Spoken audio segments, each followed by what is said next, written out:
Hey guys, after the motivation video, I got an email from a guy and I've been exchanging some emails with him. He was talking about how he was finding college a bit not interesting and how he'd stopped going and he wasn't quite sure what to do next. So I asked him what he was keen to do, what he was motivated to do, or what his dreams were, sort of thing. And he said he really wants to be in a high profile band, which I totally understand. I think there's a lot of people that would like to be recognised for what they do, whether it be music or something else. I'd like to have a high profile YouTube channel, so you know, everybody has sort of dreams, which is great. And I think those people that are in high profile bands, famous people that we know in bands, have the same dream, so it shows that it can happen. But I think it's really important to have a plan B, particularly if what we're dreaming of doing or what we really want to do is extremely difficult, or if there's some risk of failure. Now, what I've found is that if you have high goals, really high goals, there is a risk of failure. There's a risk that either through our own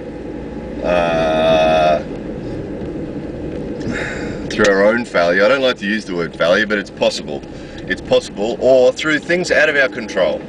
You know, I think there's always a degree of luck with things like, you know, being in a famous band. There's a degree of luck involved there. With other things too, you know, like it's the same as with university. I've got a friend of mine recently and she's applied to one of the most famous universities in Japan, and she's pretty good. There's a chance that she could get there, but there's also a chance that she might not. So I think it's really important for her to have a plan B. So okay, she's going for that really famous university to get in there. If she doesn't, what's she going to do? And I think having a plan B takes some pressure off us. You know, if you're going for something that's really difficult, particularly if there's some stuff out of our control. Now, I think wanting to be in a famous band, there's an element of luck there, which means there's a little bit of outside our control. No matter how hard we try, it might not happen. There's a possibility it won't happen. With the girl going for the famous university, if there's 20,000 applicants this year, the chances that she'll get in is reduced. So there's a chance that she won't. So it's important for her to have a plan B. When I first wanted to come to Japan, it was very difficult as an old guy to get a visa for what I wanted to do. So I did my best, but I had a plan B. If I didn't get the visa, I had a plan B. I had another plan for a job and a lifestyle in my own country. I was going to stay in Australia, and I had a plan there to do some other stuff that I was keen to do. You know, it's good that your plan B should also be something that you want to do, of course. You know, plan A should be the thing you want to do the most, and then plan B should be something that you're also keen to do, but not quite as clean as plan A apparently. But I think it's important. I think it's really important because it takes the pressure off.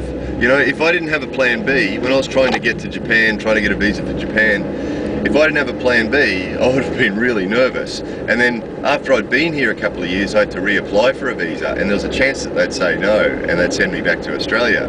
So when I reapplied for that visa, I needed a plan B. Otherwise, if I was just sitting around waiting to see if I was going to get sent home with no backup plan, it would have been extremely scary, you know? So I recommend, no matter what we do, we should always have a plan B. You know, even small stuff. Okay, Saturday, hey, let's go on a picnic. Okay, that's great. Okay, what if it rains? We need a plan B. Okay, well, how about we go to that place because that's undercover? Or how about we go to my house and eat pizza? Or, you know what I mean? I think having a plan B, it takes pressure off us, and it means that if plan A does have a problem for some reason, that we can switch to plan B. So I think with small things, it's good.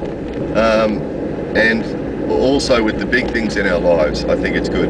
It doesn't mean that you're not going to try 100%. So if you've got your plan A, you can try 100% to make it happen. You know, you can still do that. but it's good to have a plan B. You know, I fly aeroplanes, and pilots always have a plan B. You know, I'm going to fly to this place, you know, but you must have, if you're going to fly to that place, you must have a plan B, because if you get to that place and there's been an accident on the runway, or there's rain, or there's cloud, or for some reason you can't land there, you need enough fuel to get yourself to the second place, and you need to have that plan already in mind. You can't get to the place, have them say sorry you can't land, and then say what am I going to do? You can't do that. If you get to that place and for some reason they say sorry you can't land, you go, okay, I'm going to plan B, see you later. And you know you've got enough fuel, you know where the place is, you've already got it marked on your map, you're organised. And I think that's a good way to live life, you know, so that if plan A fails for some reason outside your control, there's nothing you can do about it. Okay, plan A's failed, okay, that's cool, I'll go to plan B. And you've already got it sorted out, you know what you're going to do and how you're going to do it. It's a good way to live. It's a good way to live. So I like it. So to the guy that I've been talking to, you know who you are, this is what I recommend to you. If you want to go for plan A and you want to make yourself a famous band, then that's fantastic. But I would, as a plan B, I would continue college, finish college, and then college is your plan B. You've finished college, then you can do whatever job it is that you want to do. That can be your plan B, and keep going with plan B while you're working on plan A. So if you end up being a famous musician, don't forget that I helped you out if you end up a famous musician. But if you end up being a famous musician, that's fantastic. And if you don't, at least your plan B's there behind you. You've got your college graduation, and you've got the jobs that can come from that. And that's a safer way to live. Otherwise, you drop out of college, you go for plan A, you end up 30 years old, you haven't managed to end up in a famous band, you didn't graduate from college, you've got no other backup plan, and you'll be lost. So that would be my suggestion.